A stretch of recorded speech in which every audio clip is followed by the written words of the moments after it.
Hi everyone, we're continuing our series of beginner chess videos here on My Chess Notebook. Today's video is about the back rank checkmate. So have a look at the position.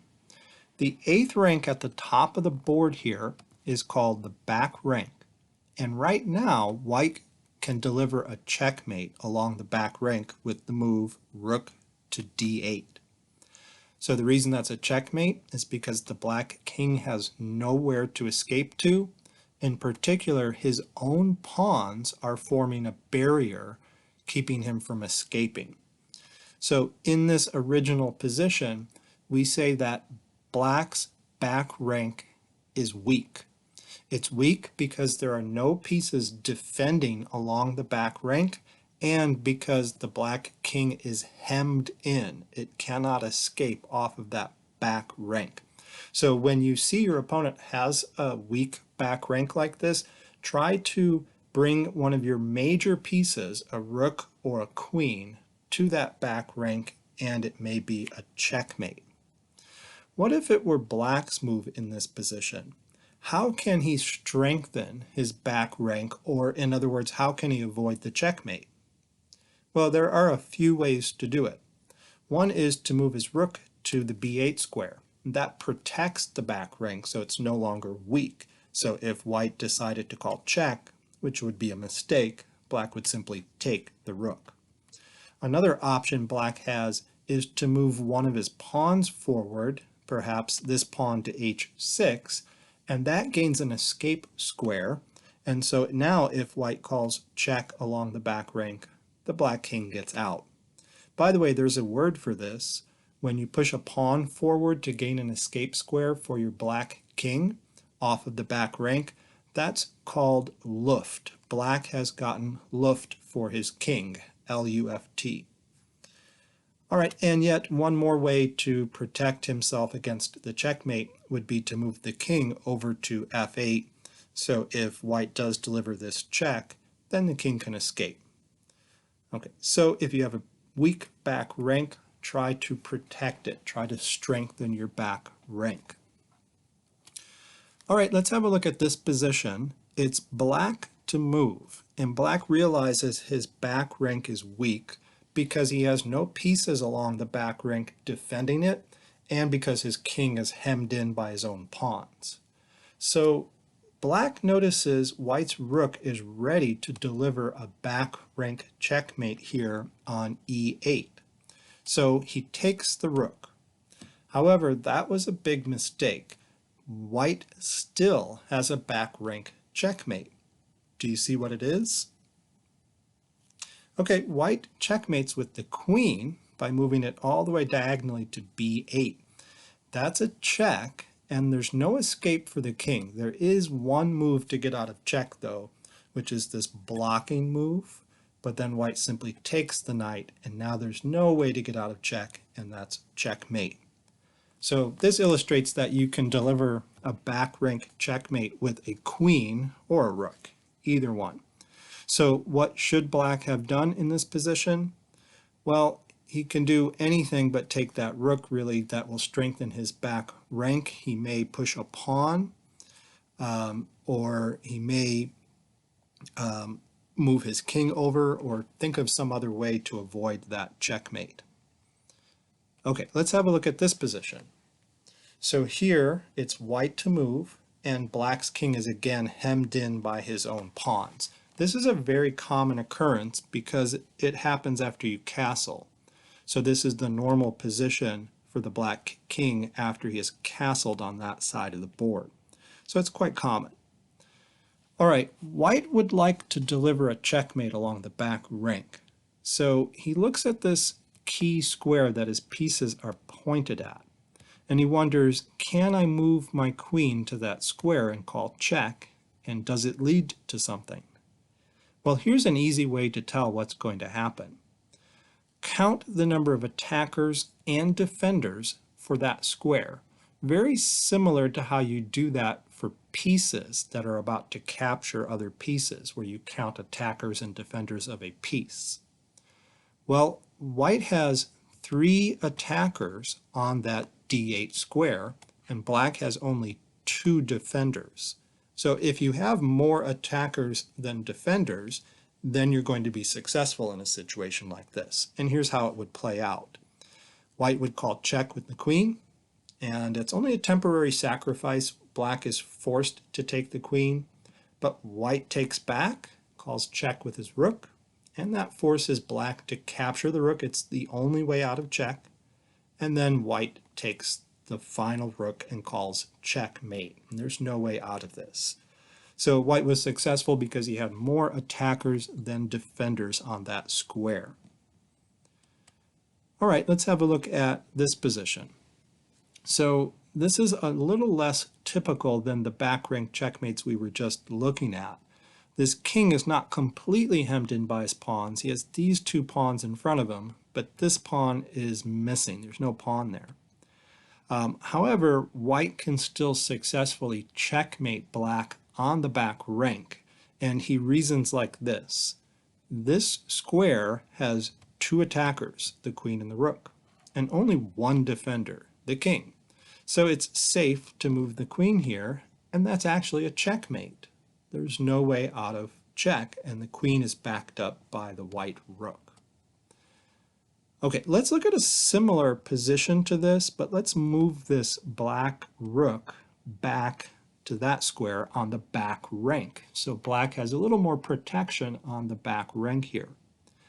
Now if you focus on this square, white has two attackers and black has two defenders. So playing the queen to the d8 square is not successful this time. That's not going to lead to a checkmate. Black would capture, and if white continued capturing, black would recapture. And black would be ahead a whole queen in the position. So that doesn't work. However, there's a new idea in this position. White can still deliver a back rank checkmate. Now the way he does it is he plays queen to d7 check. And what this does is it drives the king over away from the protection of that d8 square. Now that black king is weak behind two pawns and a queen. Okay, so these three pieces have that black king hemmed in, and now white has two attackers on that square and black has only one defender. So white finishes the game by playing queen to d8 check. The only way to get out of check is to capture the queen, but then white finishes by capturing the rook, and that's checkmate. So again, it's a common idea to drive the king over to the side like that before playing the back rank check, and that can sometimes lead to a back rank checkmate. Let's see that idea again of driving the king away. So this king is not completely hemmed in on the back rank. There are two pawns here, but there's nothing there. And white has only one heavy piece here, one major piece lined up against that square. And black has that square defended. So white cannot immediately call check on the back rank and be successful.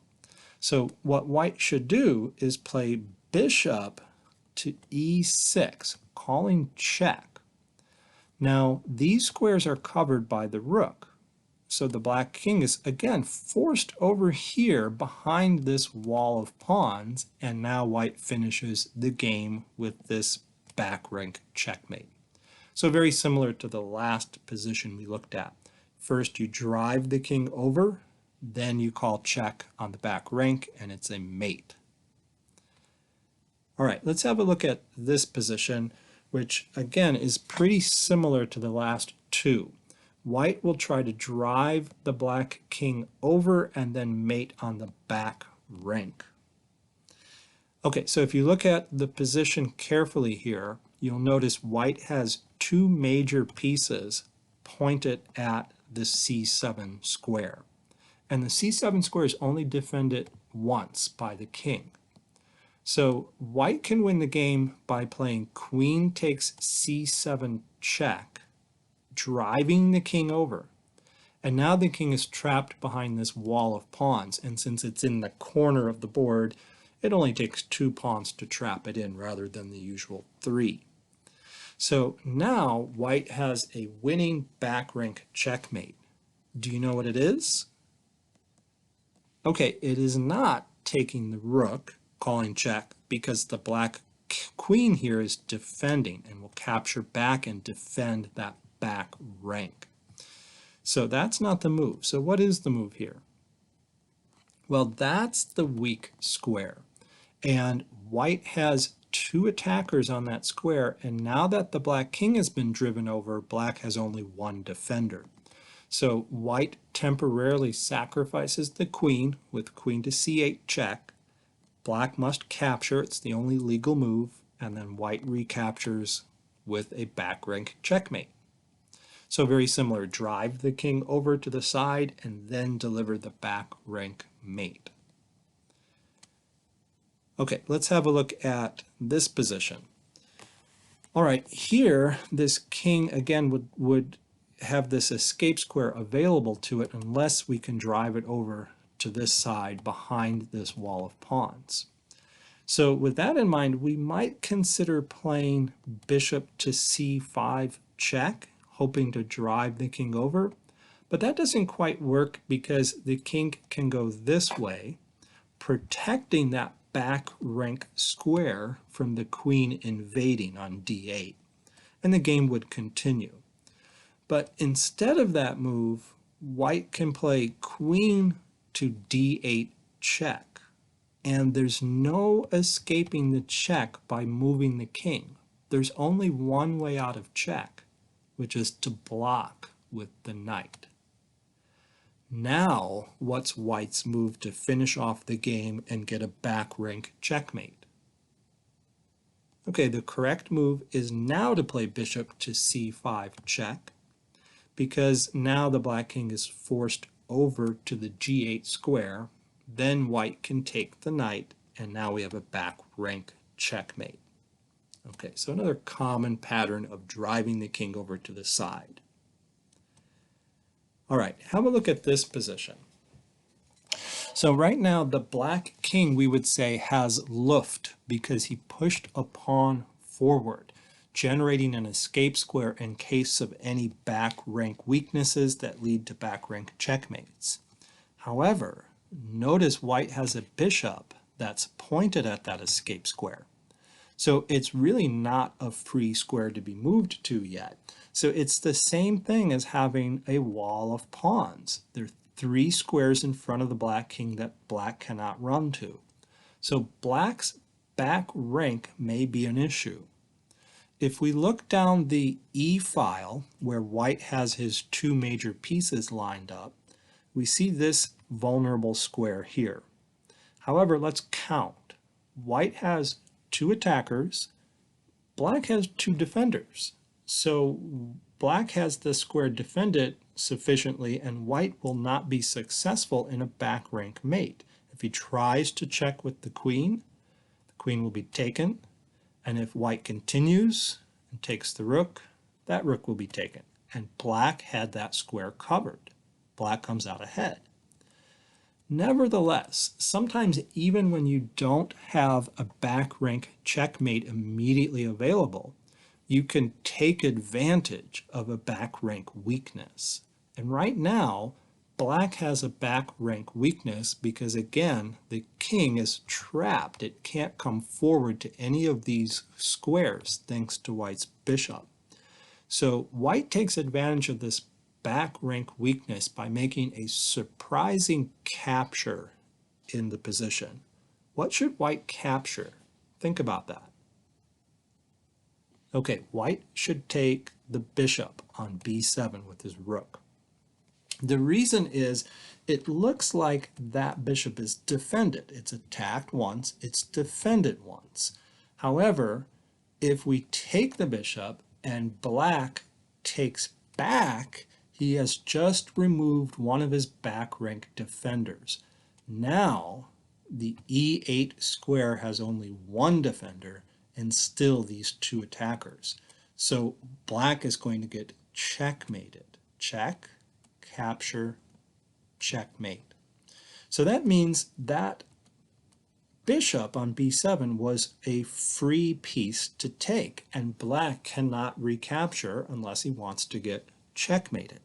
So white goes up a piece in the position, and now black should make some other move besides capturing the rook. All right, moving on. Let's take a look at this position and talk about sacrifices. Sometimes you can take advantage of a back rank weakness by making a sacrifice, which means temporarily giving up a piece in order to get something in return. Okay, so white is looking at black's back rank weakness. The king is trapped in by his own pawns. However, the rook is doing a good job here of defending against the back rank. Do you see what white should do, though? All right, some beginners believe that the correct move here would be queen to e8, reasoning when black takes the queen, white has another heavy piece to recapture and call checkmate. However, that's faulty logic because black doesn't have to take the queen.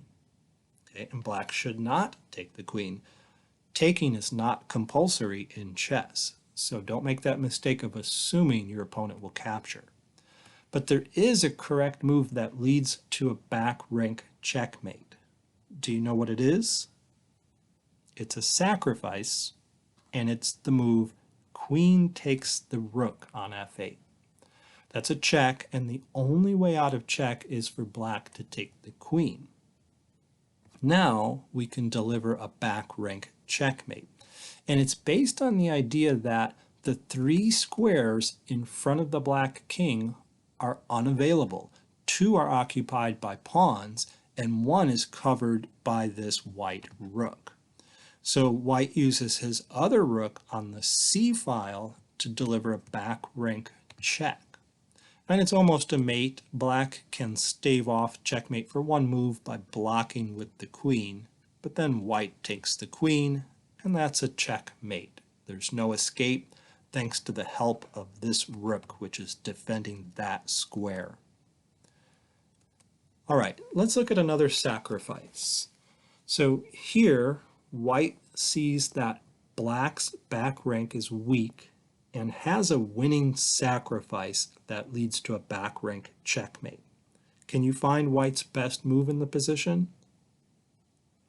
Okay, white's best move is again to play queen takes rook check, and the only way out of check is for black to take the queen with his king, and now white delivers the back rank checkmate with rook to e8. And this is a little unusual, but again, the three squares in front of the black king are covered. One is occupied by a black pawn, and the other two squares are covered by the white pawn. So there's no escaping this check, and it's a checkmate. It's a back rank checkmate, we call it. All right, have a look at this position. I want to talk about defense. Suppose you're on the other end of this, and your opponent is trying to deliver a back rank checkmate on you. Well, in this position, it's black's move, and black looks at the position, notices the white king is trapped behind his wall of pawns.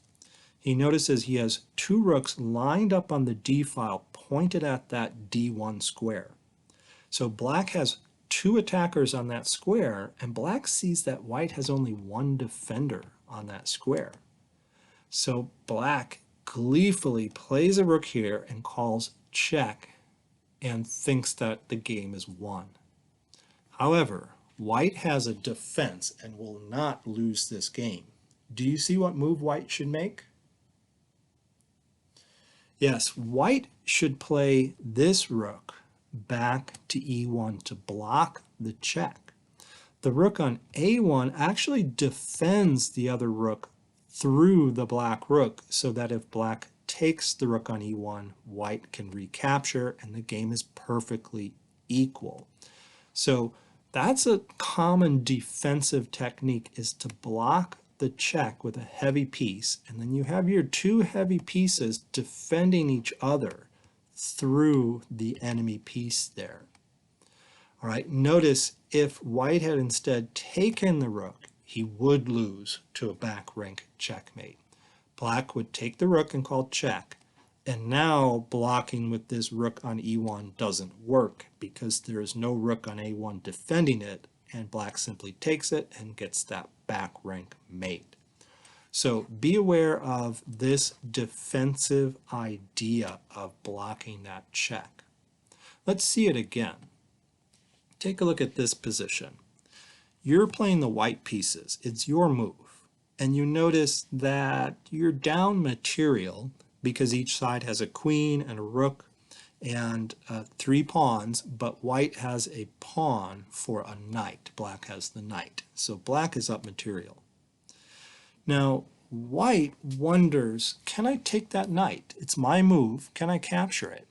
And he looks at his back rank and says, wait a minute, my back rank is weak. My king has no escape squares. And these black pieces are lined up on the c-file pointed at c1. 2 attackers on c1, only 1 defender. Can white take that knight? What do you think? Well, the answer is yes. White should take the knight because there's no back rank checkmate. Queen to c1 check can be played, but white has a defense to the back rank mate, and it's not rook takes queen. That would lead to a checkmate. What is white's defensive move here? Well, again, he blocks the check, this time with a queen. Queen moves diagonally here to e1, blocking the check, and these 2 heavy pieces, these major pieces, are defending each other through the black queen. So white is perfectly safe in this position, and black should continue to play queen takes f4, gaining that pawn, and now the material is perfectly equal and it's an even game. Notice that blocking move is the only way to go here. If white had taken the queen, then black would recapture and call check, and there's a back rank mate coming because now white has to block, but there's no rook guarding the queen, and so rook takes queen is a mate. So that's an important defensive idea for these back rank mates. White has to see that he has this move available with his queen and go ahead and take that knight. All right, I hope you've learned something about back rank weaknesses, how to take advantage of them, and how to defend. These ideas will certainly come up in your games at some point. They're very common checkmating ideas. Thanks for watching the video. I hope to see you for another one.